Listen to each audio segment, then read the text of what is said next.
Anna ba'dha masailika, bahwa sebagian daripada masalah allati sa'altani, yang telah kalian tanyakan kepadaku, kata Imam Ghazali, anha la yastaqimu jawabuha, tidak mungkin bisa didapat jawabannya bi kitabati wal qauli, dengan tulisan ataupun ucapan. Kenapa?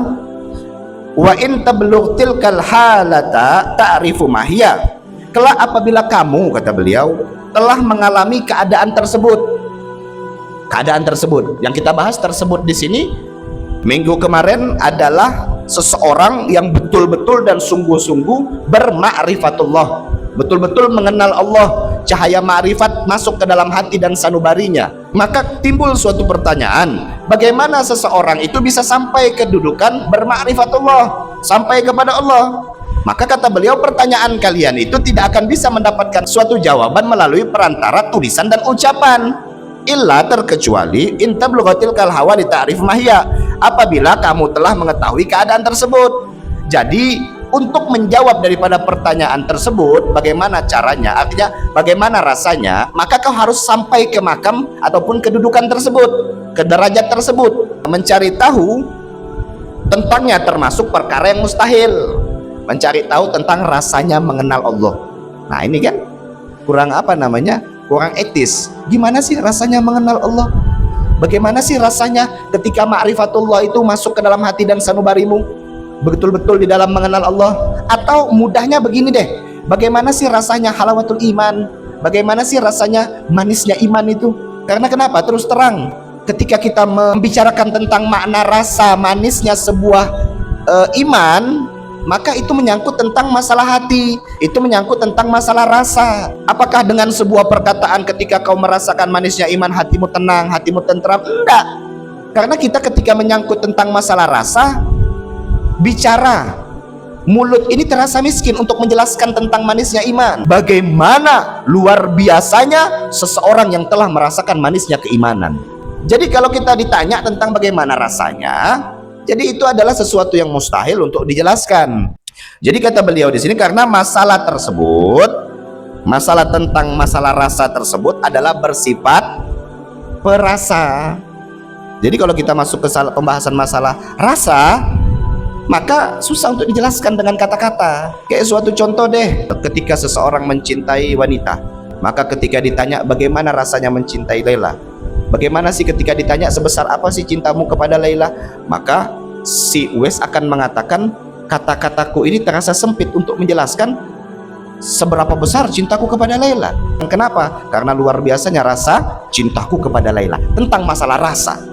Jadi mulut, pembahasan perkataan itu terasa sempit ketika membahas tentang masalah makna sebuah rasa. Wa kullu ma yakunu dukiya, dan semua perkara yang hanya dapat diketahui dengan indera perasa tidak mungkin dapat digambarkan dengan kata-kata.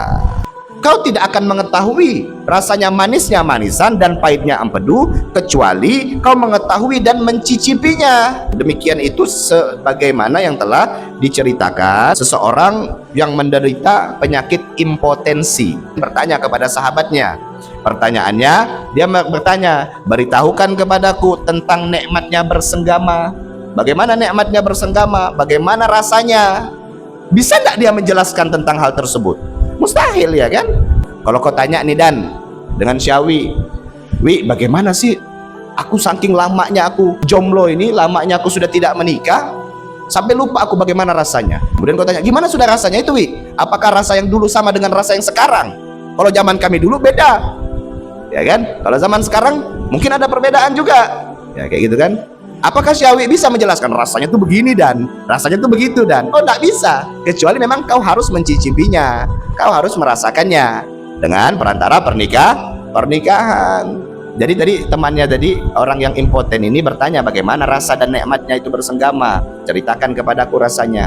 Maka si temannya tadi mengatakan, menulis sebuah jawaban dengan mengatakan, wahai fulan, aku mengira kau ini cuma memiliki penyakit, hanya menderita penyakit impoten saja. Wal an arraftuka annaka aninu wa ahmad, dan sekarang aku baru mengetahui bahwasanya kau ini tidak juga impoten, tapi kau ini ternyata kau ini adalah orangnya gila juga. Karena kenapa? Bagaimana? Mustahil orang bisa menjelaskan tentang ahlan Nabi. Betul. Mustahil seseorang itu bisa memberikan penjelasan bagaimana rasanya. Begitu juga ketika kau mau sampai kepada Allah, berma'rifatullah atau cahaya ma'rifat untuk mengenal Allah masuk ke dalam hati dan sanubarimu. Seandainya nih ada fulan bin fulan, dia sudah sampai ma'rifatullah, dia sudah sampai cahaya mengenal Allah dengan cara mujahadah, dengan cara zuhud, dengan cara warok, dengan cara dia berhati-hati. Walhasil hasil daripada pembelajarannya selama ini, dia ternyata sampai di kedudukan berma'rifatullah, mengenal kepada Allah, wusul kepada Allah. Sehingga kita yang belum sampai ini bertanya kepada dia, gimana sih rasanya sampai kepada ma'rifatullah itu? Ya, ini pertanyaan yang bodoh. Mustahil perkataan ini bisa dijawab dengan kata-kata dan ucapan, tidak bisa. Karena ini tentang masalah rasa. Tentang masalah rasa. Bagaimana nikmatnya ketika kau betul-betul merasakan halawatul iman, manisnya sebuah keimanan kepada Allah. Kadang kita ini yang belajar nih ya, tiap minggu majelis sudah berapa tahun, bertahun-tahun, ada yang 7 tahun, ada yang 8 tahun, ada yang 10 tahun, ada yang berbelas tahun majelis saja. Tapi yang menjadi suatu pertanyaan besar dalam hati seseorang yang mengajar adalah, kok masih hatinya itu terasa hampa, terasa masih seakan-akan kosong dan gersang tentang mengenal kepada Allah. Iya betul kau mengenal Nabi Muhammad SAW. Iya betul di dalam hatimu ada memiliki rasa cinta kepada Nabi. Tapi sudah sejauh mana kau telah mengenal Allah? Sudah sejauh mana kau dekat dengan Allah?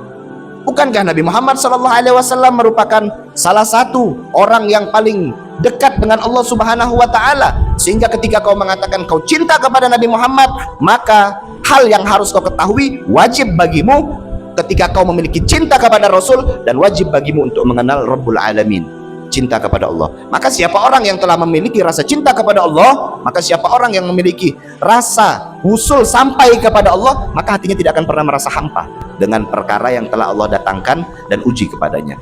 Jadi orang ketika dia memiliki rasa cinta kepada Allah, yang sudah tenggelam dengan rasa cinta kepada Allah, maka dia akan cinta sesuatu yang ada hubungannya dengan Allah. Kayak suatu contoh, ketika Nabi Muhammad SAW memiliki hubungan dengan Allah, dengan Nabi Muhammad adalah kekasihnya Allah, maka kau akan cinta kepada Nabi Muhammad SAW. Atau kau cinta kepada lawan jenismu. Jadi cinta itu terbagi menjadi beberapa ya. Cinta yang paling tinggi, cinta karena Allah, dan cinta di jalan Allah Subhanahu wa Ta'ala. Karena ketika kau cinta di jalan Allah, ketika kau cinta karena Allah, maka sesuatu yang ada kaitannya dengan orang yang kau cintai, maka kau pasti akan cinta. Ketika kau mencintai wanita karena Allah dan di jalan Allah, maka pembantunya pun kau akan cinta. Kata-kata yang keluar dari lisannya, mau itu manfaatkah ataupun tidak, kau akan cinta. Temannya kau akan cinta, karib kerabatnya kau akan cinta. Itulah puncak daripada kecintaan kepada Allah Subhanahu wa Ta'ala. Bagi seorang perindu yang memiliki rindu kepada Allah Subhanahu wa Ta'ala, ketika dia telah sampai kepada Allah, ketika dia telah bermakrifat kepada Allah Subhanahu wa Ta'ala, maka apapun yang telah Allah telah berikan kepada dia, apapun yang telah Allah takdirkan bagi dia, mau itu takdir baik, mau itu takdir buruk, selama itu datangnya dari Allah, maka dia pasti tetap akan cinta.